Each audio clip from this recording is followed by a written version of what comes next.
هل سمعتم عن زمن الآليين؟ وهل تعلمون شيئا عن حرب اندلعت في ذلك الزمن؟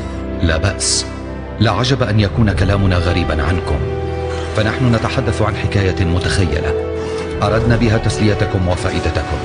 خلاصة القول إن نهاية تلك الحرب كانت واجهة جمعت زعيم الآليين ومقاتلا اسمه آيون، فقد حدث انفجار كبير كما ترون أنهى آخر مواجهات الحرب، ولم يبق من ذلك الزمن سوى قبضة المحارب الشجاع. مضت مئات السنين على تلك النهاية، ولا يزال هناك من يبحث عن قبضة آيون، فمن يبحث عنها ولماذا؟ لنتابع الحكاية.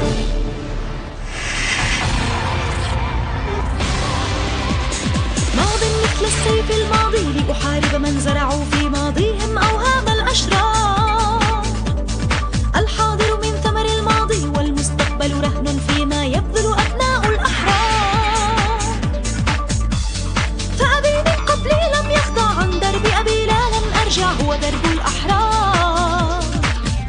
سأواجه آلامي لأحقق أحلامي. درب الأحرار مسورة بالأخطار، تعب آلام صبر محن لا تثنينا. فنهاية درب الحر تكلل بالغار، بهزيمة من زرع الأشواك للأخيار. درب الأحرار مسورة بالأخطار، تعب آلام صبر محن لا تثنينا. فنهاية درب الحر تكلل بالغار، بهزيمة من زرع الأشواك للأخيار. درب الأحرار تكلل دوما بالغار، بهزيمة من زرع الأشواك والمرار. القبضة الأسطورية.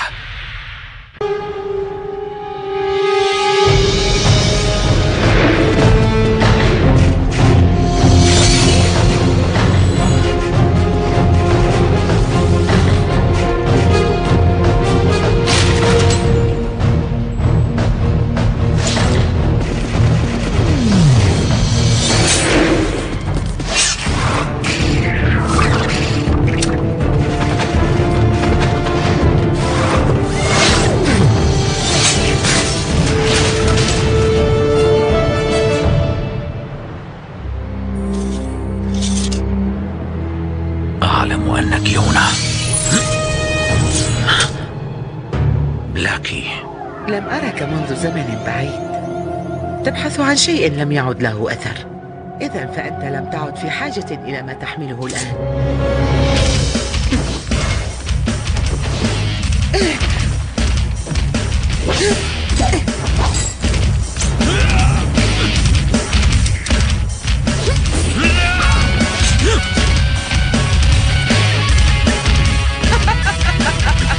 لا تزال عنيدا يا جاف.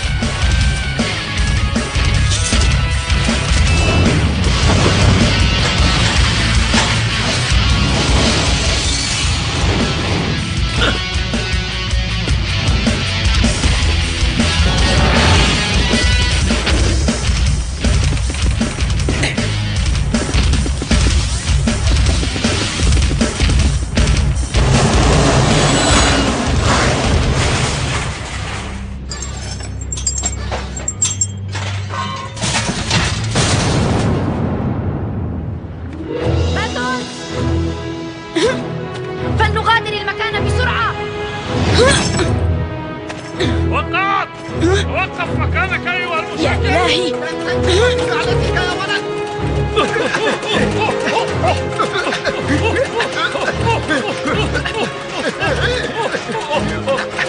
لنرى مهارتكما في المعارضة. باتونز، الخطة البديلة، استعد.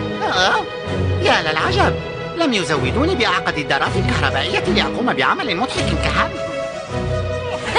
احذروا من هذا المنعطف. عندك يا مشاكس. الآن.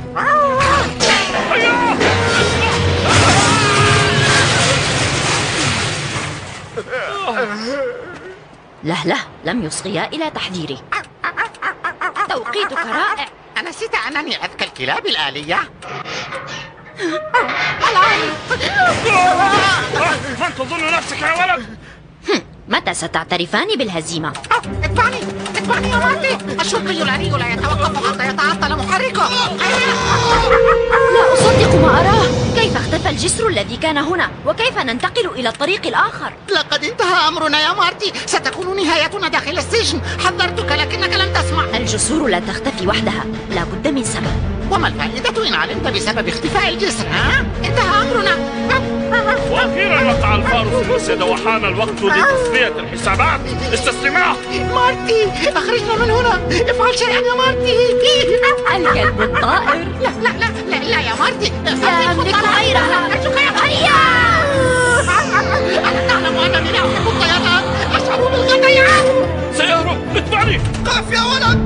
راحت عليكما.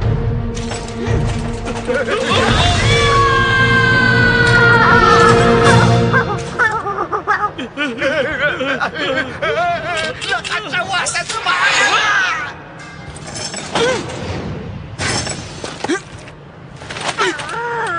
مارتي، لو لم أكن مزودا بدارة الصداقة لهجمت عليك.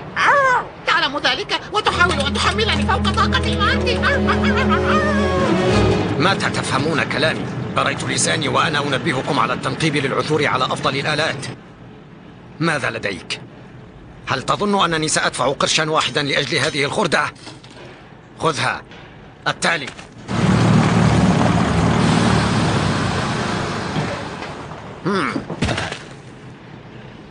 ها قد وصل أفضل المنقبين في الصحراء. لم تأتي بشيء يا تشارلي، وكيف ستكسب قوت يومك؟ متى تبيعني هذه الآلة؟ لن تبيعها، فهي منزلك أيضا. ها؟ ابحثوا عن أشياء أكثر قيمة. أتريدون الموت جوعا؟ أبي.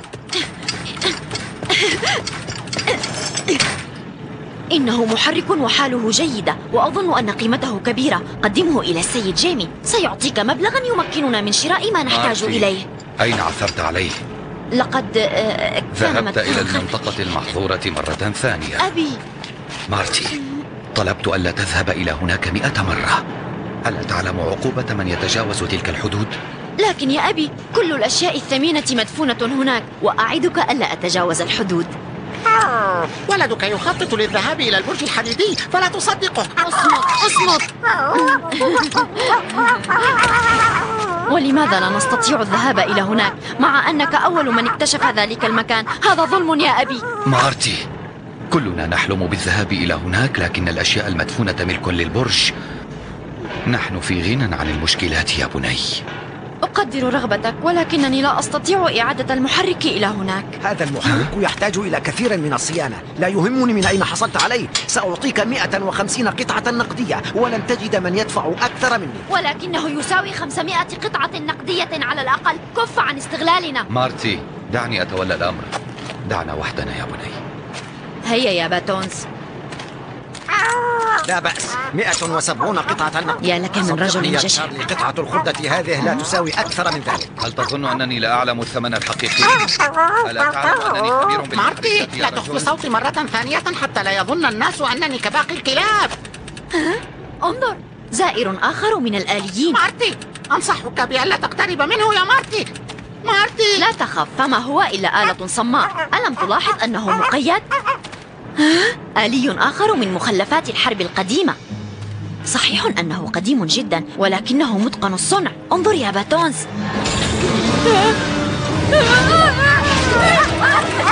فكر مرة ثانية. مارتي، أأنت بخير؟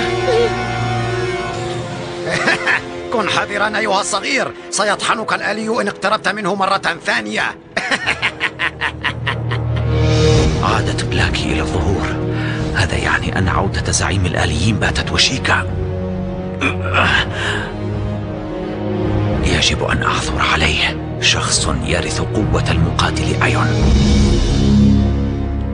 لقد هرب جاف ومعه قبضة أيون. خذلتني يا بلاكي. سيد كانو، أنا لم... ألا تقدرين تلك القبضة؟ علينا استعادتها لنتمكن من إعادة تشغيل زعيم الآليين. ما رأيك أن نتفقد سير العمل لدى الرئيس رايمر؟ أحسنت. هيا بنا. لديك اجتماع مع وفد من المنطقة الشمالية في المساء عند الساعة 7، وبعد ذلك هناك اجتماع آخر يضم أفراد مجلس الإدارة في الطابق 8، ثم لديك جولة تفقدية للاطمئنان على عمل قسم الأبحاث. سيقدمون تقريرا عن عملهم. مع السلامة سيدي.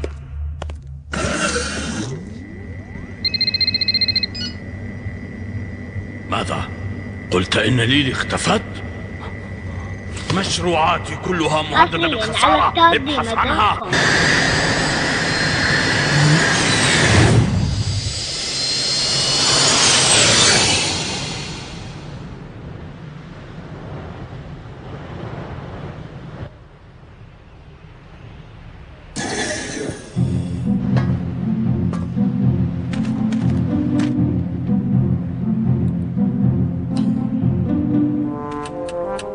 تابع السير يا مارتي، فلا أحد هنا. أخفض صوتك وابقى هنا. وما سينقذك من الخطر في آخر لحظة؟ لن أحتاج إليك اليوم، وتذكر أنك لا تستطيع اللحاق بي. أنا أسرع كلب ناري في الصحراء، هل تسابقني؟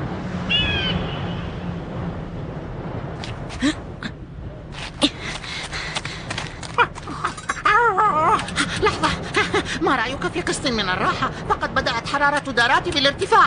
مارتي مارتي.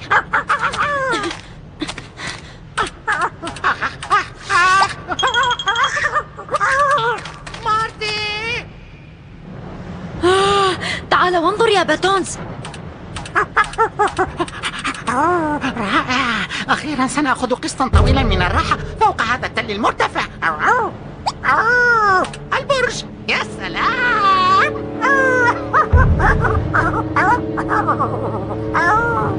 باتونز،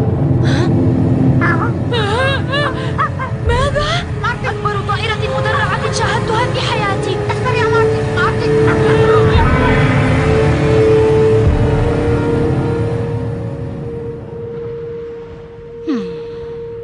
يوما ما سأكتشف ما يدبرونه هناك. مارتي، أنت ذكي، انظر إلى الأسفل. أين؟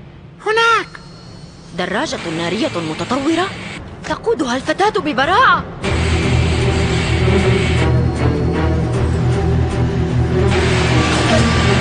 هيا، خلفها آليان من حراس البرج الحديدي سيقضيان علينا إن اكتشفا أننا تجاوزنا الحدود. نستطيع لقاءها بالقرب من المنجم. بدأت أشم رائحة المشكلات. مارتي، لا تذهب في ذلك الاتجاه. انتظرني يا مارتي.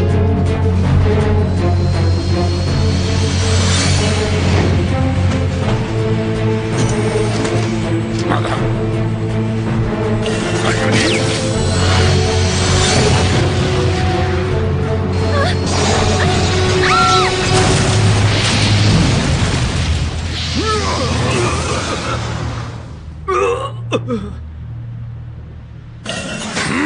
هل أصبت بالجنون؟ لماذا أطلقت عليها النار يا غبي؟ لم أقصد إيذاءها، بل حاولت إخافتها. سيحولنا رايمر إلى غسالتين إن أصيبت ليلي بأي خدش. اتبعني لنبحث عنها بسرعة. لحظة واحدة، أنا قادر.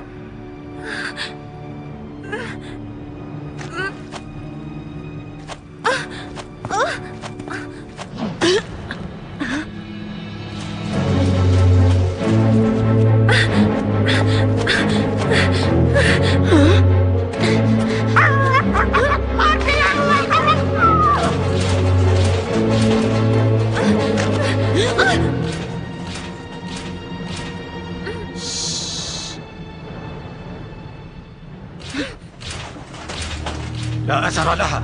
لن تبتعد كثيرا من دون دراجة. يجب أن نبحث عنها سيرا على الأقدام. يجب أن نعثر عليها قبل حلول الظلام.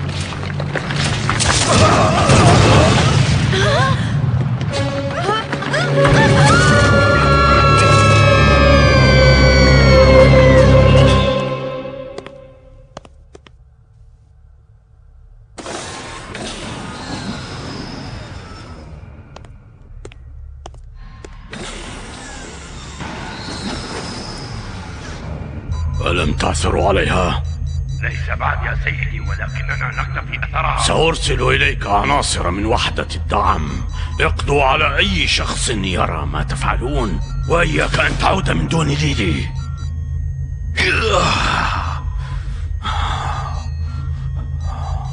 تبدو غاضبا جدا يا سيدي الرئيس.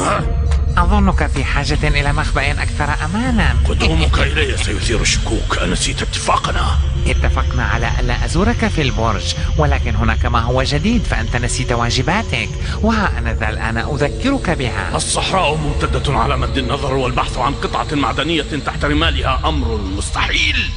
لماذا لا تقدر موقفي؟ أصغي إلي، هذا آخر تنبيه لك. زعيم الآليين راكض ينتظر استعادة أجزائه المتناثرة.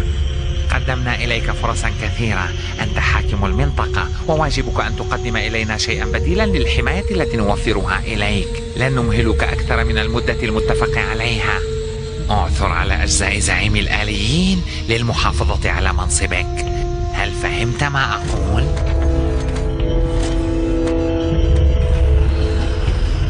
كنت غبيا عندما اتفقت معك. ألم يحلو لتلك الفتاة أن تهرب إلا في هذا اليوم؟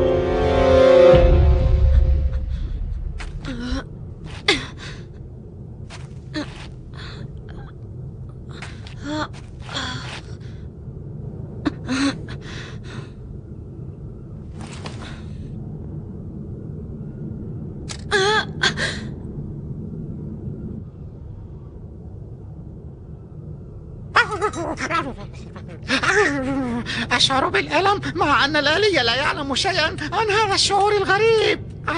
يبدو لي أننا قد سقطنا في منجم المعادن القديم. منجم؟ لا، سمعت كثيرا من القصص المخيفة عن هذا المنجم. أخرجني من هنا يا صديقي، فأنا لا أحب أن أكون عنوان قصة جديدة. الأماكن الرطبة والمظلمة تؤثر في داراتي، وفوق ذلك سنواجه تهمة تجاوز الحدود. أهي بخير؟ هذه الفتاة كانت مطاردة، ولا شك أنها ارتكبت جريمة ما. لا ترفع صوتك. هل أنت بخير؟ أنا بخير. ماذا حدث؟ لا شيء. كل ما هنالك أننا عالقون داخل هذا المنجم القديم. لا بد من مخرج يقودنا إلى السطح. ها؟ مارتي، هل عثرت عليه؟ تسرعت مرة ثانية. عثرت على مخرج نهايته مسدودة. أنا لدي حل رائع لمشكلتنا. تعال. ربما علي التخلص من بعض وزني، مع أنني لا آكل. اطمئني، أعدك ألا نبقى هنا. سيجد قلبي الحل، أنا أعدك بذلك.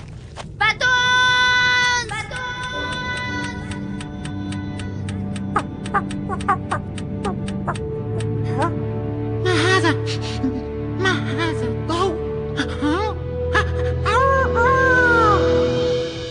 هكذا إذن أنت من سكان هذه المنطقة؟ نعم، اسمي ليلي. وأنت؟ أنا اسمي مارتي. أظن أنك سمعتي عن والدي، اسمه تشارلي، أشهر المنقبين. والدي يبحث عن الأجزاء التي تناثرت في زمن الحرب القديمة.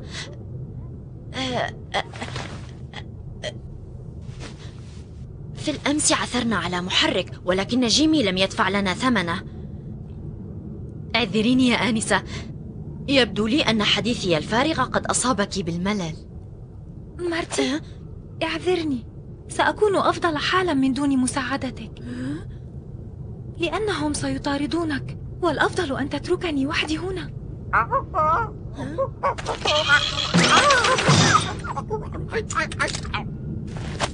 باتونز، أين كنت حتى الآن أيها المشاكس؟ ماذا لديك؟ عثرت عليها هناك. كم سيدفع السيد جيمي ثمنا لها يا مارتي؟ دعني أنظر.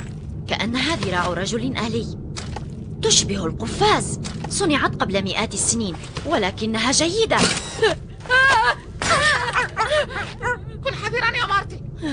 تذكر ما قاله والدك، هذه الأشياء لا تجلب سوى المتاعب. ربما كانت قنبلة على شكل قبضة آلية. يبدو أنها لا تزال تعمل. أعجبني شكلها. أنت تعجب بكل ما ترى.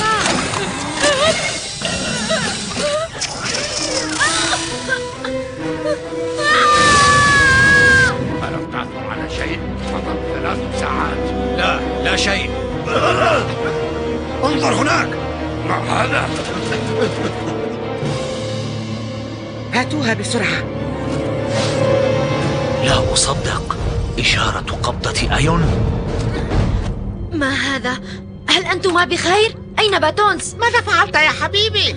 كنت تنشف الزيت في مفاصلي. تخلص من القبضة. جلطتني. أهي السبب؟ إنها عالقة. ماذا أفعل؟ أتحاول خداعي؟ هيا بسرعة. ما هو؟ لنقبض عليه بسرعة. هيا.